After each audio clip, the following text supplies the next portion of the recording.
Husband whipped his wife because she couldn't have children, until a rancher with 4 kids saved her. It was just past dawn when the frost began to lift from the barn roof and the fields woke shivering under their quilt of thin snow. The wind moved through the brittle fence rails like an old whisper returning home.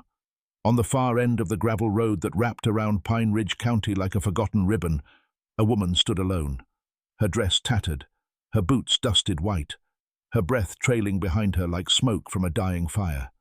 Her name was Evelyn, and she looked like a woman who had run out of road, of fight, of reasons to pretend she could outlast her sorrow.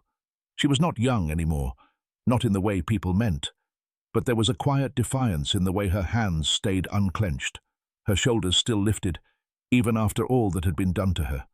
100 yards out beyond the frosted pasture, a man named Caleb Monroe was raking straw beside the cattle shelter. He had 4 children who still slept soundly in the warmth of the wooden farmhouse behind him, 3 girls with braided hair like woven corn, and a boy who hadn't spoken much since his mother passed. Caleb didn't see her at first. He was thinking about fence posts and feed bills.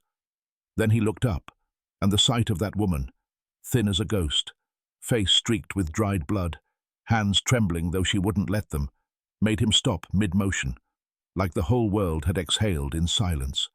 He didn't call out. He just watched, heart pacing against his ribs like it wasn't ready for what was coming. Evelyn took another step, then another, until she reached the split-rail fence and held it like someone reaching for the edge of a memory. Her face bore the purple bloom of fresh cruelty, but her eyes weren't pleading. They were clear. Hollow, yes, but clear, like glass that had learned never to reflect too much. Behind her, down the road, the horizon carried no echo of footsteps.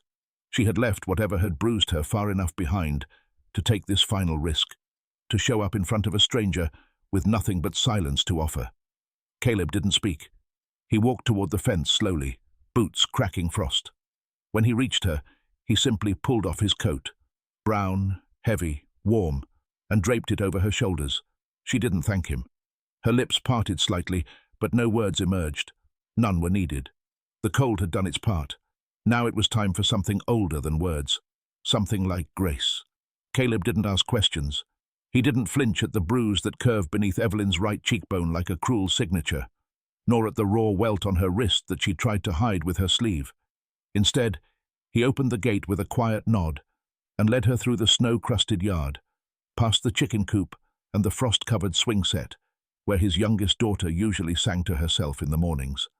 No one stirred. The world remained still, as if even the air understood it wasn't time to speak. Inside the house, the fire in the cast-iron stove was just beginning to wane. Caleb crouched beside it, fed it 2 thick logs, then gestured toward the woven chair beside it. Evelyn sat with the stiffness of a woman unused to kindness, her hands resting on her lap like she wasn't sure she was allowed to relax them. Her boots left wet prints on the wooden floor, but Caleb said nothing.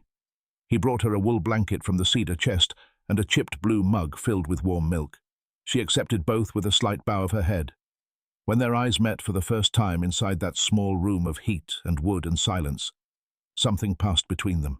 Not trust, not yet, but the faintest recognition of shared ache. As she sipped, she glanced toward the mantel above the stove. 4 small wooden carvings stood there, clumsy but tender likenesses of children. One of them was missing its head. Caleb followed her gaze, then gave the smallest of shrugs. "My son made those. Lost the top of that one chasing the dog," he said, his voice dry like cedar bark. Evelyn smiled, just barely. It was the kind of smile that might have been forgotten long ago. Later he showed her to the spare room. The bed was simple, the quilt worn but clean. A vase held dry lavender from last summer. Evelyn paused at the doorway, as if unsure whether to cross the threshold. "You can rest," Caleb said gently. "Nobody comes through here unless I let them." She stepped in slowly, her eyes moving to the window, then the door, then his face again. Still no questions, still no explanations. Just a man who had lived long enough to know pain didn't need interrogating. That night, while the house slept and wind stirred the porch swing in lazy circles, Evelyn lay awake staring at the ceiling. The ceiling bore a crack that ran across it like an old scar. She traced it with her eyes, thinking of the whip her husband used. Not in anger, but in entitlement. as if each lash were owed for the life she could not give, a life she had tried to grow inside her, again and again, until her body became a cemetery of silent attempts. Caleb hadn't asked why she was bruised, or why her wedding ring had been tossed in the dirt beside her torn boot back at the road.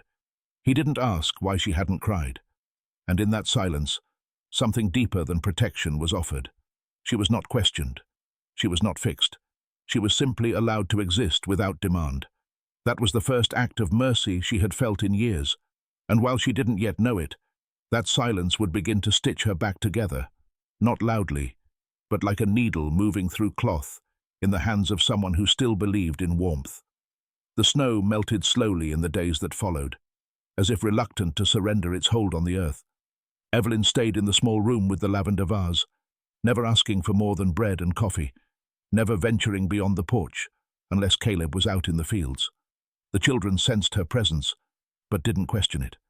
Caleb's daughters would leave warm cornbread wrapped in napkins outside her door. His son, Thomas, the quiet one, once slid a folded drawing beneath it, a sketch of a woman with wings standing on a hill. Evelyn found it at dusk and held it against her chest for a long while before hiding it in her coat pocket. She didn't speak of what had been done to her, not all at once. The truth came like a slow thaw, in glimpses and glances, in murmurs just above the breath. One morning, as Caleb poured coffee, Evelyn touched the bruised side of her face and said softly, "It was never about the children." Caleb didn't look up, didn't push. She continued, "He just needed someone to lose to, and I was the only thing that didn't hit back." That night, the wind howled against the rafters, and Evelyn told more. She sat near the fire, her voice low, her hands curled in her lap. "We tried. For 7 years. I held 3 little hopes inside me, Caleb. None of them stayed. He told me it was because I was cold, that God had closed my womb as punishment, that I was a curse meant to teach him patience." Her voice trembled, but she didn't cry. "When he whipped me last week, it wasn't the first time. It was just the first time I couldn't stand up after." Caleb listened without interrupting. He didn't offer scripture or silver linings. He simply handed her a folded handkerchief and stared into the fire, his face heavy with thought. His own silence spoke more than sermons, but nothing stays hidden long in a place like Pine Ridge. 2 days later, a neighbor stopped by, Martha Delaney, sharp-eyed and quick-tongued, who noticed the extra mug on the porch and the second coat drying by the stove. "You've got company?" she asked casually. Caleb just nodded. "A cousin," he lied, steady as stone. Martha raised an eyebrow, sniffed the air, then leaned in. "They're saying James Buckner's wife ran off. Some say she's dead. Some say she snapped. You wouldn't happen to know anything about that?" He met her gaze. "Don't believe everything you hear, Martha." She studied him for a long second, then left with a quiet, That night, Evelyn stood at the kitchen sink, washing the children's plates. The sleeves of her borrowed sweater rolled to the elbows. Caleb walked in, the air between them thick with the weight of Martha's visit. "He'll come looking," she said. Caleb leaned against the wall, arms crossed. "Let him look," he answered. "This house doesn't open to fists." She nodded, but her hands were shaking. "He always finds a way to make people believe it was me, that I broke something, that I imagined the blood." She turned toward Caleb, eyes wide and worn. "And most of them do. Believe him." Caleb took a slow breath. He was beginning to see not just the scars, but the bone-deep loneliness behind them. This wasn't a woman who ran. This was a woman who had survived being erased, and somehow, even with the world trying to turn her into silence, she still managed to speak. Not with words, but with every careful movement, every folded napkin, every dish she dared to clean like she still belonged somewhere. And for Caleb, that was the beginning of truth. Not the kind that demands proof, but the kind you feel in your chest when someone walks into your home and, without asking, starts putting it back together. The thaw came early that year, as if the earth itself wanted to loosen something frozen in its heart. Snow pulled back into the ditches, and the barn doors no longer groaned with frost. But as the land softened, eyes began to open. Whispers moved through town like wind through dry grass, gentle but persistent. The grocer noticed Caleb buying an extra loaf of bread. The pastor's wife heard a woman's hum coming from the old Monroe porch while driving past at dawn. Even the postman, who rarely noticed anything beyond mailboxes, caught sight of a second figure, slim and careful, tending the garden in a borrowed bonnet. The town didn't accuse, it didn't rage, it simply watched. And in its watching, Evelyn began to feel the old ache of being weighed again, as if her presence demanded explanation. Caleb knew. He saw it in the way his neighbors smiled too tightly or lingered too long at the fence. He saw it in the way Martha Delaney left a Bible wrapped in a scarf at his door. No note, no verse, just the silent suggestion of redemption needed. Still, he said nothing. Not to Evelyn, not to the children. He merely kept building what he always had, quietly, patiently, as if his way of loving the world had no need for permission. The animals sensed it too. The dog, Hank, who'd once barked at every stranger, now curled beside Evelyn's boots each night. The chickens, usually skittish, let her gather eggs without fuss. And the hawk that circled above the western ridge lingered longer these days, as if even the sky had grown curious. The wind carried something, not fear, but attention, a sacred hush, like the moment before a prayer. Then came the Sunday when James Buckner rode into town. He didn't shout. He didn't demand. He simply dismounted near the general store, lit a cigarette with shaking fingers, and asked around, "Anyone seen my wife?" Most shrugged. Some said no, but behind their replies was the scent of knowledge, stale, tense, deliberate. No one pointed toward Caleb's land. Not yet, but the air thickened. Back at the ranch, Caleb stood with his son in the workshop, sanding an old cradle that once belonged to his youngest girl. "You think she'll have to leave?" Thomas asked, not looking up.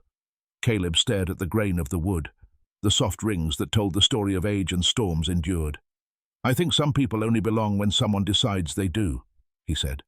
That evening, Evelyn found the cradle on the porch, half finished, a blanket laid gently across it. She didn't ask. She knew. Not the whole truth, not yet, but enough to understand that someone, somewhere, had once prepared for children here too, and perhaps that memory hadn't died when the cradle was empty. The next day, as the wind shifted and the sun dulled behind a veil of cloud, 3 riders appeared on the hill beyond the field. Not James. Not yet. Just men from town. Curious. Waiting. They didn't come closer. They didn't speak. They simply watched. Evelyn saw them through the kitchen window and stiffened. Caleb placed a hand on her shoulder. Light, but firm. "They won't decide this," he said. She didn't reply, but her breath came steadier. Sometimes, the loudest verdict is silence. And in that silence, Caleb had already chosen. She would stay. Not because she was harmless, but because she mattered. And some things are worth protecting, even if the world comes to bear quiet witness, wondering why. It was near midnight when Evelyn stepped out onto the porch, barefoot, wrapped in the old quilt Caleb had left on her bed. The sky above Pine Ridge was wide and endless, dusted with stars that blinked like old eyes still open. The land was quiet, save for the creak of the porch swing and the distant call of an owl. She stood there, arms folded tightly, watching the edge of the pasture where the 3 men had stood the day before. They were gone now, but their presence lingered like smoke in the rafters of her heart. Caleb came out minutes later, holding 2 chipped mugs of black coffee. He didn't ask why she was awake. He knew something inside her had been twisting for days. Evelyn took the mug with both hands and sat. Her voice came out cracked and hollow. "There was a baby once," she said. Caleb didn't look at her, didn't rush her. He just waited. "Before James. I was 17, a farmhand's boy. We were young, stupid, kind. The baby didn't last a week. Fever. And I never told anyone, not even James. When the doctor said I might not have children, I let him believe it was a punishment from God. I thought if I carried the shame alone, I could contain it, bury it." Her hands trembled so hard the coffee sloshed. James never knew, but he sensed it, that there was something before him, something I had given to someone else. He hated me for it. I think he hit me, less for my body, and more for what I had already given away. She set the mug down and turned to Caleb, eyes shining with something more painful than tears, self-loathing maybe, or guilt aged into habit. "I'm not clean," she whispered. "I'm not who you think I am." For a long moment, Caleb said nothing. Then he knelt, not out of pity, but reverence. His hand reached for hers, gently wrapping around her fingers. "You're more than what was taken." he said, voice low like the wind before rain.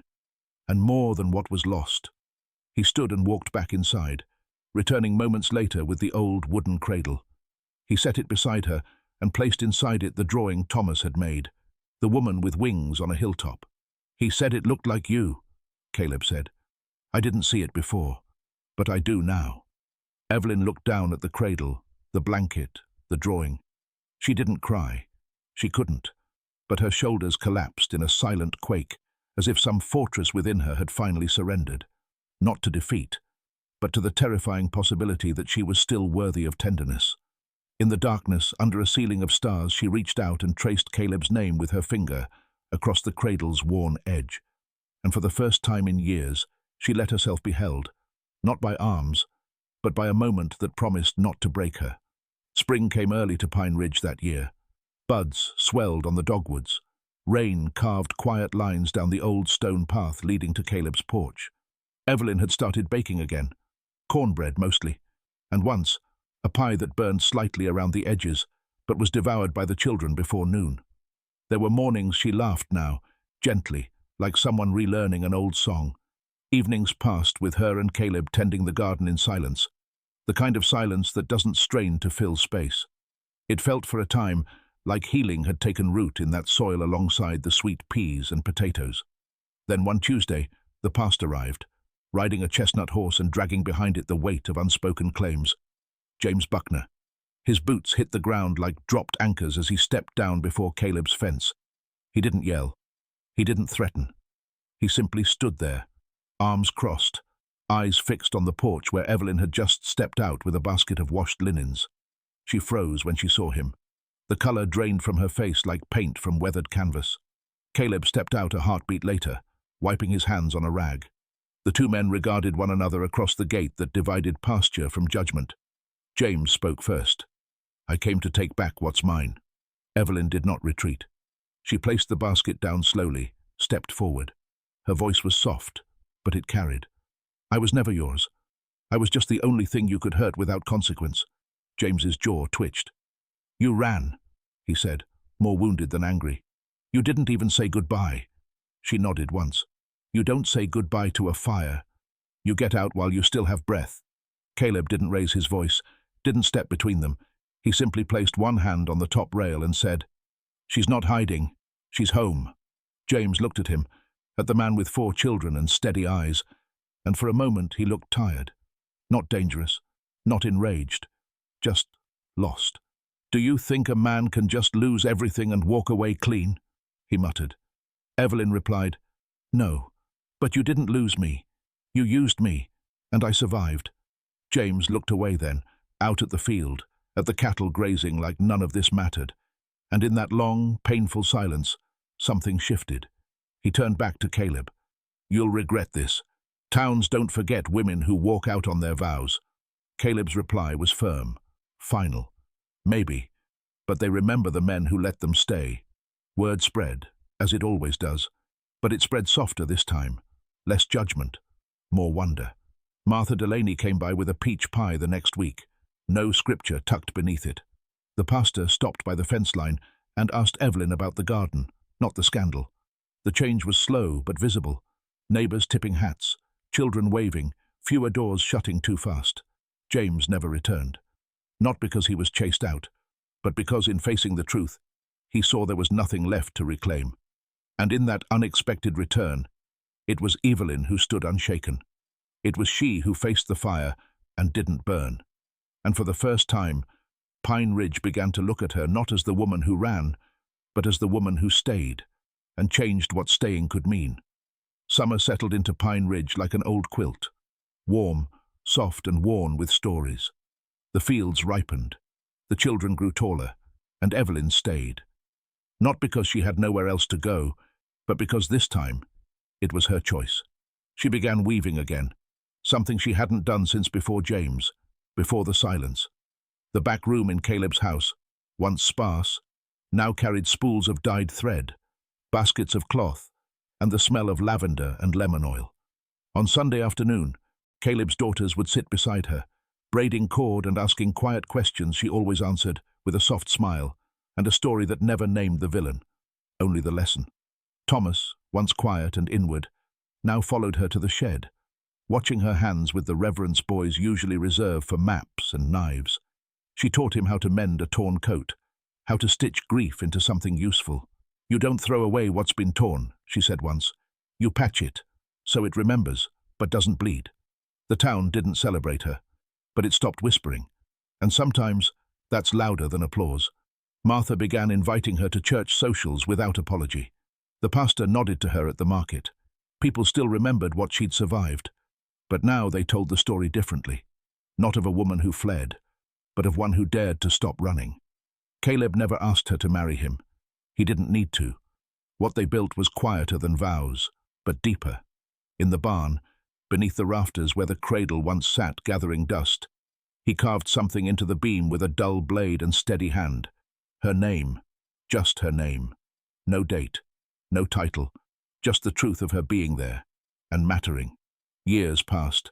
Not in leaps, but in slow, steady mornings. One day, a letter came addressed to Caleb's household, in a childish scrawl. Inside was a drawing. A woman with wings, now holding hands with 4 children on a hilltop.